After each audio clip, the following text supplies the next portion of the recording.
Ils sont 24 nations à venir à la CAN. C'est une compétition. On a vu l'équipe qui a organisé le tournoi se faire éliminer en 8e. Alors, si vous étiez égyptien, qu'est-ce que vous allez dire à l'équipe d'Égypte? Si vous étiez peut-être, je ne sais pas, il y a d'autres équipes qu'on attendait qui sont sorties dès le premier tour. Ghanéen, Camerounais. Si vous étiez qu'est-ce que vous allez dire à ces gens-là? Une équipe qui, dans le passé, parce qu'on nous dit souvent qu'avant le football, il y avait de grands footballeurs, on nous cite même des noms. Mais quand on parle de palmarès, on ne nous sort rien. On ne sait pas quel match ils ont gagné dans le passé, quel tournoi ils ont gagné, quelle compétition. En tout cas, la première fois que le Bénin a participé à une CAN, au fait, nous sommes une génération qui devait s'estimer, comment l'appelle-t-on, gâtée, comme on dit. On a déjà vu 4 CAN des écureuils depuis 2004. Ceux qui sont morts en 2004, ils n'ont jamais vu le Bénin à une CAN, à une phase finale de la CAN.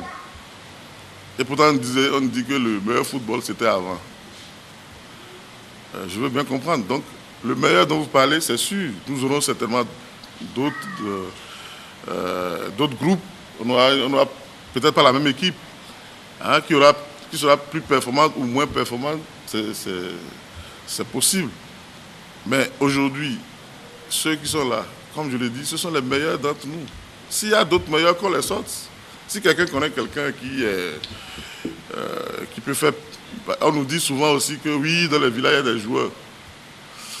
Bon, dans les villages où il n'y a même pas de gradin, vous voulez prendre quelqu'un qui joue dans les champs de patates pour faire une compétition avec les manés qui jouent dans les gazins synthétiques et tout. Peut-être quelqu'un qui, pour la première fois, va porter des paires de goudasses, vous voulez le confronter.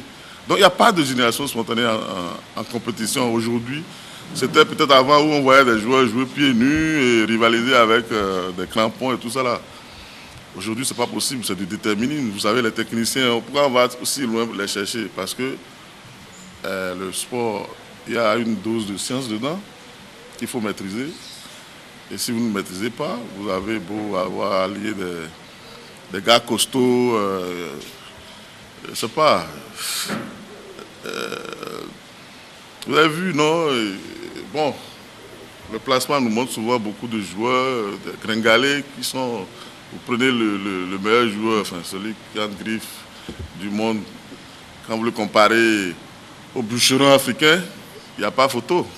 Pourtant, il est réputé être le meilleur du monde parce qu'il y a beaucoup d'autres considérations qui rentrent en ligne de compte que le gabarit, le physique, tout ce que vous savez. Donc, améliorer certainement. Les techniciens ont vu les matchs. Il y a une équipe technique qui est au chevet de l'équipe qui a vu les matchs certainement. Et qui... Bon...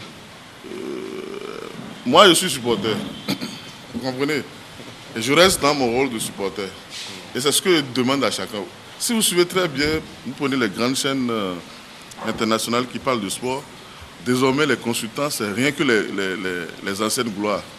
Parce qu'avant, quand on prenait les journalistes pour commenter les matchs ou pour critiquer les joueurs, à la fin, c'était des histoires.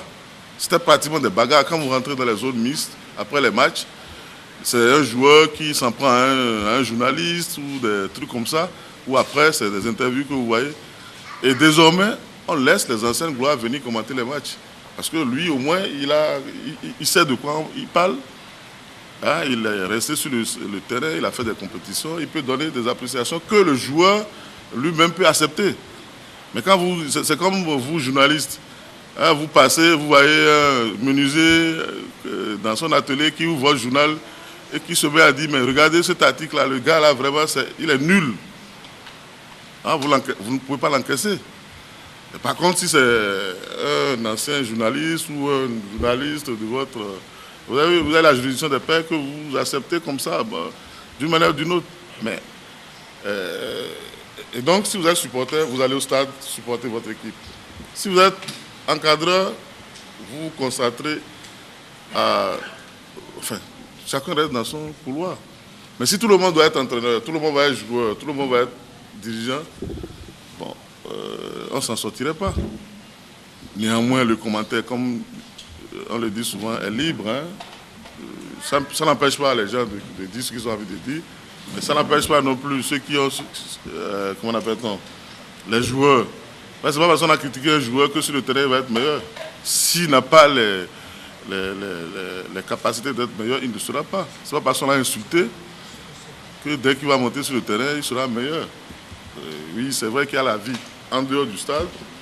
Il y a comment vous appelez, l'hygiène de vie qu'on peut améliorer chez un joueur, mais ça, c'est le rôle de l'encadrement. Dans l'encadrement, vous avez un certain nombre de compétences qui peuvent amener les joueurs à s'améliorer. Et je crois qu'on leur fait confiance. Si on ne leur fait pas confiance, on les démet. On ne va pas payer des gens à coups de millions pour encadrer l'équipe. Et encore se mettre à dire, voilà. Bon, quand on dit à un entraîneur, changez-moi le portier. Et la clameur dit à l'entraîneur, change le portier. Il change. Et le portier prend des buts. Qui est responsable? C'est la clameur ou l'entraîneur? Donc, si on l'a pris, on lui paie son salaire, on le laisse faire. Si à la fin, et comme ils ont toujours dit, ils ont toujours assumé, vous avez vu des entraîneurs démissionner au lendemain de certains matchs, parce qu'ils ont vu eux-mêmes qu'ils ont eu à commettre, ou que ceux qui ont recruté l'entraîneur se disent, bon, écoutez, ce monsieur-là, il n'a pas atteint les objectifs qu'on lui a fixés, et on le démet. Mais on ne peut pas se mettre tous à être entraîneur. Donc moi, je ne sais pas très bien ce que vous avez dit pour que les écureuils s'améliorent. Je vous ai dit, chaque fois qu'il joue, moi je suis déjà satisfait. Avant même le match, je ne sais pas, je suis déjà satisfait. C'est comme ça. Je vais parler d'arbitrage. Le match Bénin-Maroc, c'est ça, non? Oui, c'est fortuné. Le carton rouge, Adénon, l'indiscipline, tout ça. Bon. Je ne sais pas. On ne va pas rejouer le match. Hein. L'arbitre, il est bon, il est mauvais, etc. Il a donné carton rouge et à la fin, le Bénin est qualifié. Si quelqu'un n'a pas encore des choses à redire sur ça, bon, moi je le laisse, il n'a qu'à poursuivre cette investigation. Puisque c'était clair que Adénon méritait largement le carton rouge. Le premier carton, si vous avez bien remarqué, c'était Alagbe qui devait prendre. Mais il intervenait tellement que l'arbitre a sorti le carton, mais ne l'a plus donné au gardien et lui a donné à lui. Le deuxième, vous l'avez suivi, quelqu'un, je crois, il avait eu les crampes et on devait, il estimait que bon, c'est crampes, qu'on peut régler ça sur place, on n'a pas besoin de le sortir. L'arbitre dit non, sortez-le. Bon, donc il a pris le deuxième. En tout cas, il n'a pas commis de faute, mais il a pris 2 cartons, il est sorti. Question d'indiscipline. Et si vous avez suivi, il y avait déjà eu une première polémique sur le deuxième carton de... Comment il s'appelle enfin, quelqu'un a pris un deuxième carton, a été suspendu pour le quart de finale. Pour la 8e, Mounier, voilà. Mounier. Qui disait qu'il ne savait pas qu'il était suspendu. Ça veut dire que, bon, au niveau de l'encadrement technique, il y a un problème. Parce que vous savez, les compétitions en club n'ont rien à voir avec ce genre de compétition. En club, vous ne jouez pas... des matchs tous les 3 jours pour la même compétition, de tout ce genre-là. Vous jouez des matchs. Enfin, en club, l'encadrement n'a rien à voir avec ce qui se passe, où on les rassemble pour une compétition qui a des règles spécifiques. Parfois, vous avez les règles de la CAN qui n'ont rien à voir avec les règles des autres compétitions. Et donc, il fallait quelqu'un... Bon, il y a ce problème-là au niveau du Bénin où, depuis des années, il n'y a plus de direction technique nationale pour ce genre d'encadrement. Peut-être que, bon, avec les leçons de ce qui s'est passé, ils vont peut-être améliorer ce volet. Bon, je vais d'abord commencer par mon histoire avec la CAN. Ça me fait ma 5e CAN. Je n'y vais pas en tant que reporter sportif. Et c'est pour mon propre plaisir que je prends chaque 2 ans mon billet pour aller voir la CAN. J'étais en 2013 à Johannesburg. 2015, c'était Maroc. On avait dit à tout pour aller au Maroc. Quand il y a eu les histoires que vous connaissez, et ça a été détourné vers la Guinée équatoriale. Bon, à ce niveau-là, je n'ai pas pu. En 2017, il y a 2 ans, j'étais à Libreville. Je ne pouvais pas comprendre que le Bénin soit qualifié. Et à ce cas-là, j'allais beaucoup plus pour la 2e partie du tournoi. Je ne vais pas tôt. J'ai choisi les 15 derniers jours pour y aller parce que c'était pour moi plus gérable au niveau financier. Je n'ai jamais écrit une ligne dans un journal après mes expéditions. Cette fois-ci, le Bénin était qualifié. Je ne pouvais pas dire je fais un pass sur le premier tour. Alors que bon, nous tous, on se disait qu'on ne pouvait pas aller au-delà parce qu'il y avait le Ghana, le Cameroun. Donc, bon, voilà. Donc, si je choisissais d'aller dans la deuxième quinzaine, donc je ratais les matchs des écureuils. Donc, j'ai choisi d'aller un peu plus tôt. Et je sais qu'il y a une organisation qui se faisait au niveau du ministère pour amener les gens. Omeki est mon ami. Je ne parle pas politique avec Omeki, rassurez-vous. D'ailleurs, je ne suis pas politicien. Je ne suis pas un fan de talent. Et voilà. Je me suis rapproché du ministère. J'ai vu qu'il faisait des choses pour que les Béninois. Je ne sais pas si j'allais partir à mes frères ou tout seul.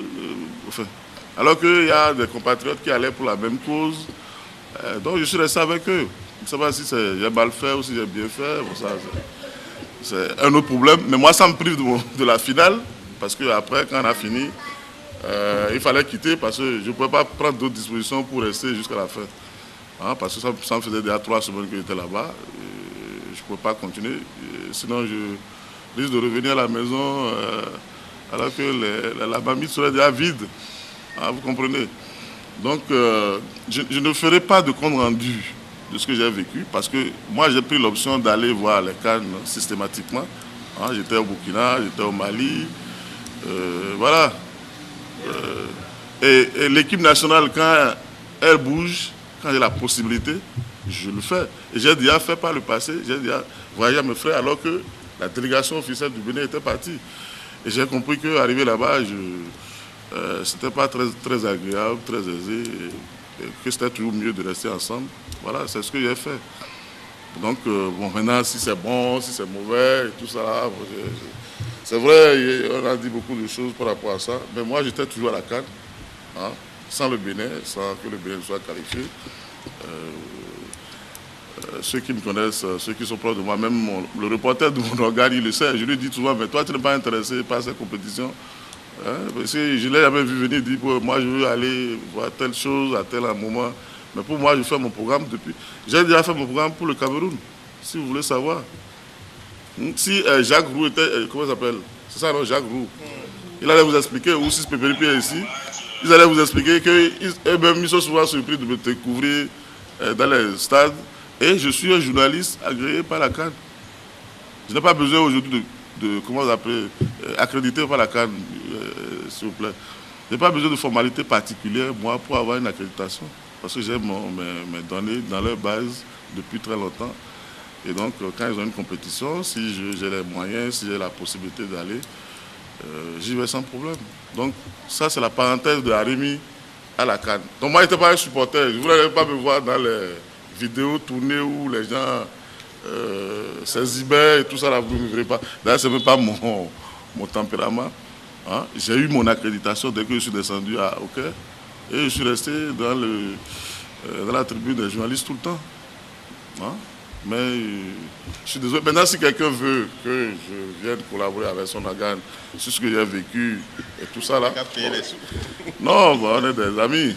Ça peut se gérer. Donc il n'y aura pas de chronique sur ça, il n'y aura pas d'éditorial sur ça, il n'y aura rien. Comme par le passé. L'équipe du Bénin, ce n'est pas une équipe qui joue, c'est une équipe qui déjoue. Hein? Ça, c'est la lecture que vous allez faire. Et c'est Dussuyer qui a amené ça. C'est-à-dire qu'avec les grandes équipes, vous ne pouvez pas parler de joueurs, vous ne pouvez pas noter les joueurs béninois. Vous allez noter l'équipe ou vous ne notez pas. Ce n'est pas les joueurs, c'est le bloc équipe. Hein? Vous allez constater même des choses bizarres qui se passent, où l'attaquant, il perd le duel, il ne va pas aux pressions, il retourne. Et c'est quand il voit la première ligne du bloc qu'il s'arrête. Parce qu'ils savent qu'ils sont faibles. Mais qu'ensemble, ils constituent quelque chose de redoutable. Et c'est ce qu'ils ont toujours appris. Et ça leur pose des problèmes quand ils trouvent des petites équipes. C'est ce qui s'est passé avec la Gambie, quand ils sont allés avec la Gambie déjà ici. Parce qu'avec les petites équipes, vous ne pouvez plus déjouer, c'est à vous de faire le jeu pour marquer des buts. Et vous avez vu ce qu'ont la Guinée-Bissau. Hein? Ils ne pouvaient pas se recroqueviller derrière, alors que c'est une équipe qui est censée être faible. Mais pour les grandes équipes, ça marche très bien, parce que quand les grands ils font 30 minutes, ils n'arrivent pas à scorer. Vous savez, si vous remarquez très bien, on n'a pas eu de but où les joueurs, par des actions concertées, sont entrés dans la surface de préparation pour mettre des buts. soit c'est sur des incidents de jeu, sur des duels mal négociés, et qu'on prend des buts. Mais si on prend le bloc équipe, vous pouvez faire tout ce que vous voulez. Vous avez vu les Mané, non? À un moment donné, c'est lui qui faisait les fautes sur les défenseurs. Vous pouvez faire tout ce que vous voulez. Vous ne pouvez pas rentrer dans le bloc équipe. Vous vous imaginez 11 gars qui défendent. Et puis, pour ça, les types se sacrifient. Et aujourd'hui, bon, Cessignon, on parle beaucoup de Cessignon. Cessignon n'a plus. Il est là depuis 2003. 2015 ans. Il est là depuis 2003. Donc, il ne peut pas avoir le même coup de rein qu'avant. Et c'est le seul qui a fait deux grands championnats, qui a fait, je disais même 3 ou 4. Il a fait la France, l'Angleterre, Turquie, etc. Donc, pour les petits qui sont là, il a un peu la caution. S'il n'est pas sur le terrain, ça pourrait influencer les autres. Donc, il n'a plus le même coup de rein. Et ça n'a plus de rôle offensif comme avant. Donc, vous ne pouvez plus le voir marquer des buts comme auparavant. Il est beaucoup plus. Vous avez vu, non, c'est lui qui a causé la faute, qui a amené le pénalty. Si vous voyez un attaquant ou un ex-attaquant venir faire en position de dernier défenseur, ça veut dire ce que ça veut dire. Donc tout le monde défend, tout le monde attaque. Donc vous ne pouvez pas extirper. C'est vrai, vous avez vu, non, à Lagbé, c'est à Cotonou ici que les gens presque chassaient à Lagbé, non? Et pourtant, il a fait 1 ou 2 matchs, bons matchs. Tout le monde, il est devenu une star. On l'a vu ici contre le Togo, prendre un but que peut-être Fanon ne prenait pas. Vous savez, chaque gardien, à la base, si vous observez très bien, il ne fait pas de duel. Il ne va pas au contact. Si vous restez loin, vous tirez, c'est le meilleur gardien du monde. Mais si il y a, je sais pas, un coup franc, une situation compliquée, Alagbe ne bouge même pas. Vous avez vu son duel avec Adebayor ici pour le but du Togo. Fanon ne prenait pas ce but-là. Et donc, on ne peut pas dire, oui, tel joueur il a 80, tel autre a 2. Si quelqu'un se lance dans ce... mais ce sont les techniciens de la CAF qui ont élu Cessignon meilleur joueur du match contre le Maroc, lors du match. Dans les 2 équipes, c'est-à-dire les 24 qui sont sur le terrain, c'est lui qui a bien fait son rôle. Et il avait un rôle défensif, il n'avait pas un rôle offensif. Vous ne pouvez pas comparer quelqu'un qui est au PSG avec peut-être 100 matchs dans une saison, plus les Cessignon qui ont peut-être 10 ou 15 matchs dans la saison, il n'y a pas photo, il n'y a pas compétition. Si vous voulez faire le même rythme que c'est 15 minutes. C'était pour ça qu'avant on disait que nos gars à la fin qui sont fatigués. Maintenant ils vous ont trouvé le moyen de ne plus être fatigués à la fin. Vous dites que nous ne vous font pas rêver. Bon. Allez, Djouane. Voilà. Et puis ce que je vais souhaiter, si quelqu'un est capable de jouer en équipe nationale, il n'y a pas de licence. Hein. Vous présentez votre passeport à l'entraîneur, il vous teste. Si vous êtes bon, il vous intègre dans le groupe. Donc autant que nous sommes tous sélectionnables. Donc quand vous dites que quelqu'un est vieux et qu'il joue, vous pensez que vous, à 40 ans, amusez-vous dans le quartier, prenez des enfants de 15 ans et faites le footballeur avec eux. Et on verra si... Voilà. À ce moment, on ne triche pas. Il n'y a même pas d'âge pour jouer à l'équipe nationale.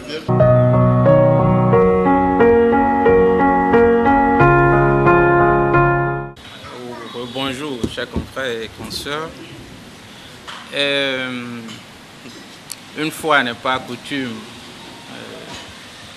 je parlerai aujourd'hui du social. Mais je voudrais dire ma joie et mon émotion de me retrouver de ce côté de Café Média Plus. En 5 ans, c'est pour la toute première fois que je suis dans cette posture. Et c'est un plaisir. Pour parler de l'initiative... Ce qu'il n'a pas voulu dire, c'est qu'il est l'initiateur, l'un des initiateurs de cette initiative.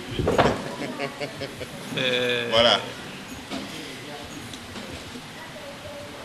Que retenir de l'initiative 1000 kits scolaires, 1000 ballons à l'école? Un peu comme par hasard, ça a un lien avec la CAN. Ça a un lien avec la CAN parce que l'idée est partie, disons déjà, de la qualification des écureuils à la phase finale.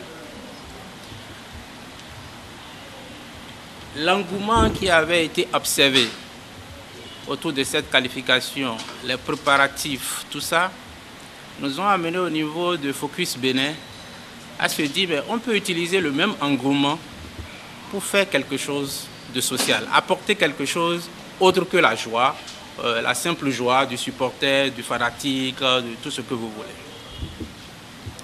On en était là et on se disait on va faire plutôt dans un maillot, un kit scolaire.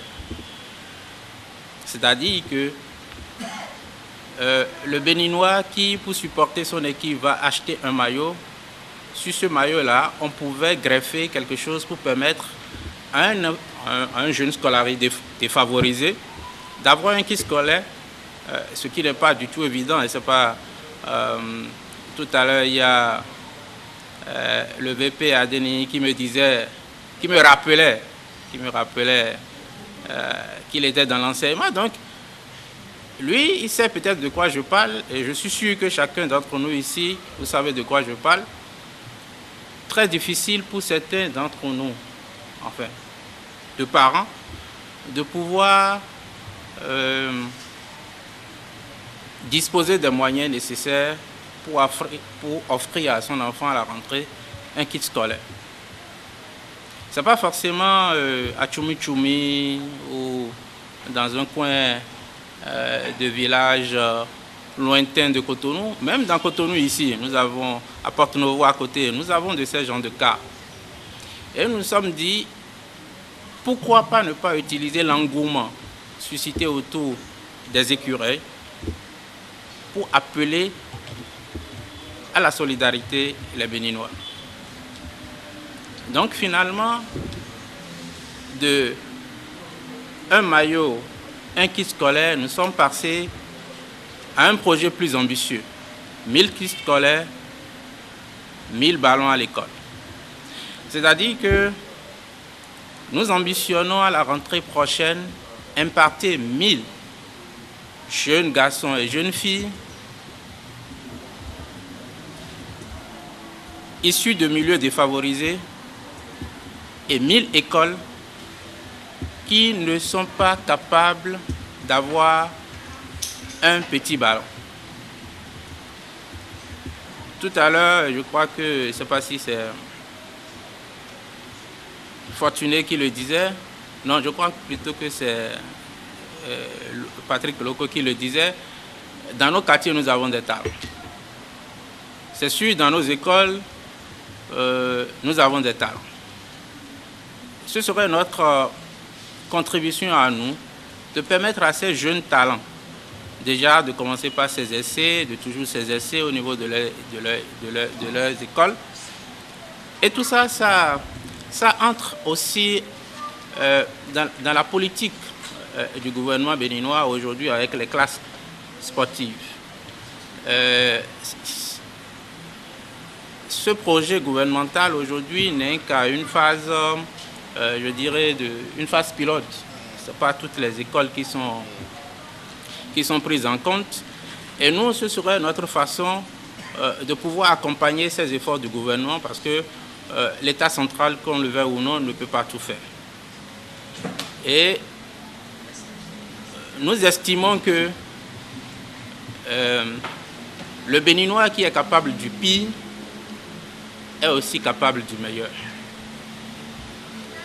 Et nous osons croire que dès qu'on va lancer l'appel de façon officielle à la solidarité nationale, notre cri de cœur touchera chaque Béninois, du nord au sud, de l'est à l'ouest, et pourquoi pas même des Béninois au niveau de la diaspora, parce que nous sommes en train de travailler aussi sur cet aspect pour toucher la diaspora béninoise. Et c'est un peu l'esprit de l'initiative 1000 kits scolaires, 1000 ballons à l'école. Je suis à la fois flatté et très content de ce que l'initiative intéresse déjà des confrères. Je partirai de la première question de Yves-Patrick Loco, qui demandait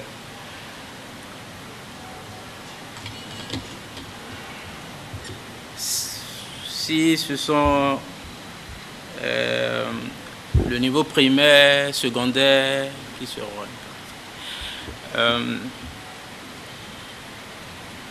C'est la toute première fois en fait. Donc je peux dire c'est la première édition.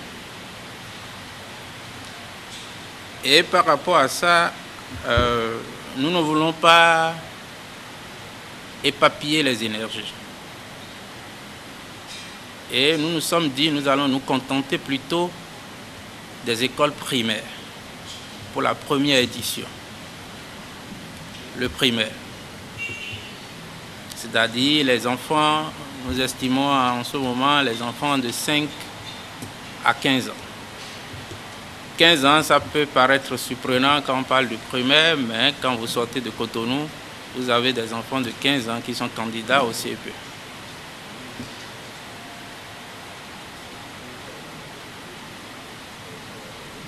Et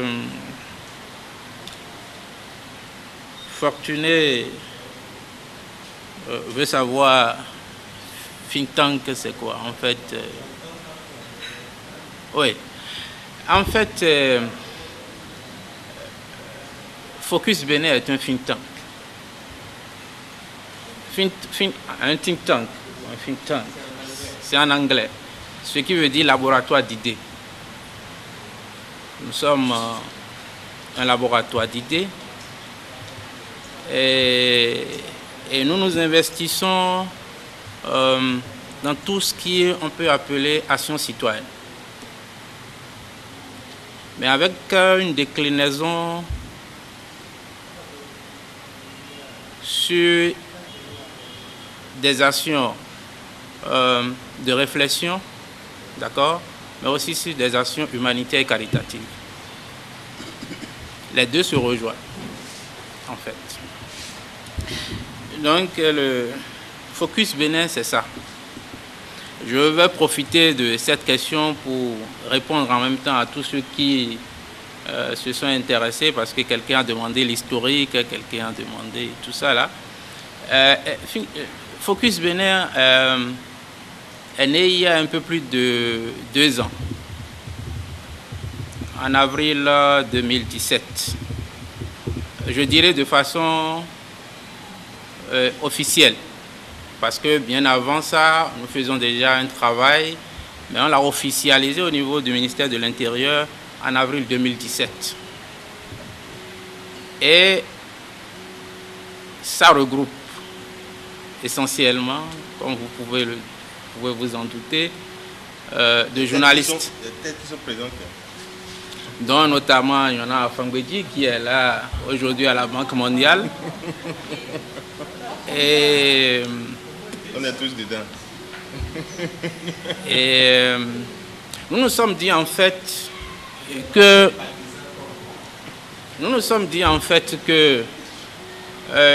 au-delà de la plume, du micro et des caméras, nous avons quand même la capacité intellectuelle de produire des réflexions à mettre à la disposition des gouvernants, des dirigeants, des décideurs économiques, politiques, tout ce que vous voulez.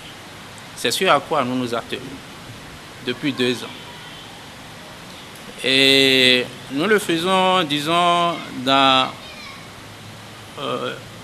la plus grande discrétion jusqu'à aujourd'hui. Ce qui nous a fait vraiment sortir aujourd'hui, c'est l'initiative que nous avons décidé de porter. Et cette initiative ne peut se réaliser, ne peut se concrétiser que si on la mettait du moins au grand jour. Et c'est pour ça vous semblez pour la toute première fois entendre parler du think tank Focus Bénin. Fortuné voulait savoir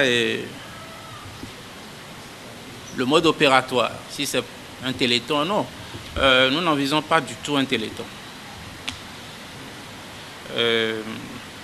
Nous voulons partir d'un appel.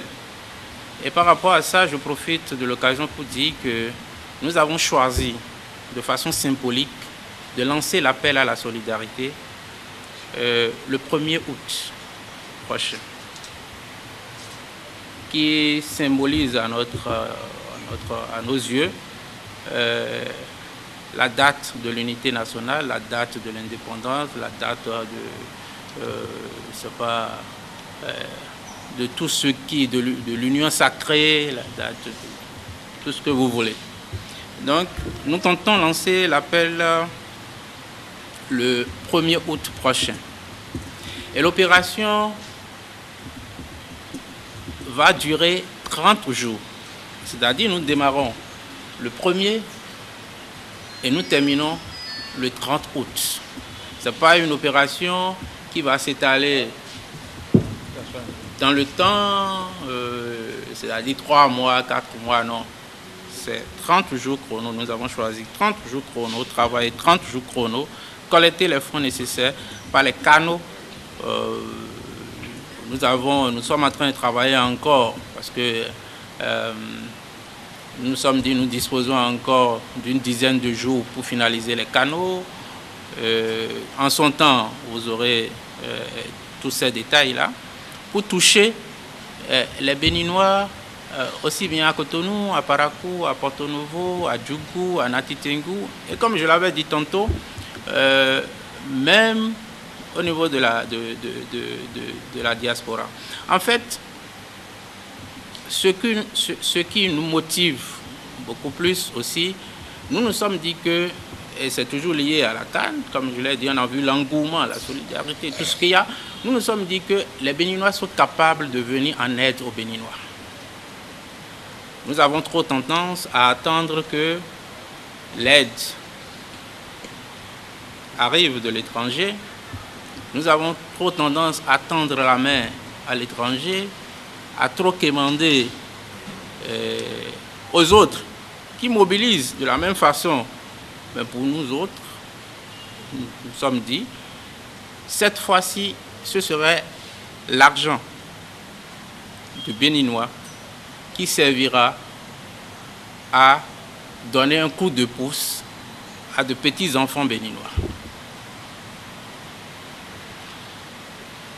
Et Fortuné, je crois, une troisième question, voulait savoir si nous avons... Non, parler de cap, si un parent... non, nous ne sommes pas dans cette stratégie en fait. La stratégie, c'est de nous entendre avec des acteurs. Parce que nous ne sommes pas des acteurs. Des acteurs du milieu scolaire. Il y a des acteurs qui travaillent dans le milieu scolaire et de façon plus spécifique sur les enfants défavorisés. Si je prends une organisation non gouvernementale comme ESAM, oui, et il y en a plein. C'est avec ces acteurs-là que nous comptons travailler pour qu'ils puissent nous aider à identifier ces écoles qui sont dans le plus grand besoin. Il arrivait que nous ne parvenons pas à atteindre les 1000. En son temps, nous allons évaluer et les prochaines fois, nous allons réajuster parce que pour une première fois, c'est sûr que il y aura des écueils, ce qui est normal. Nous nous sommes préparés, mais l'équipe qui est là et qui travaille est déterminée, motivée et à donner de la joie à de petits enfants qui ne demandent rien d'autre qu'à aller à l'école.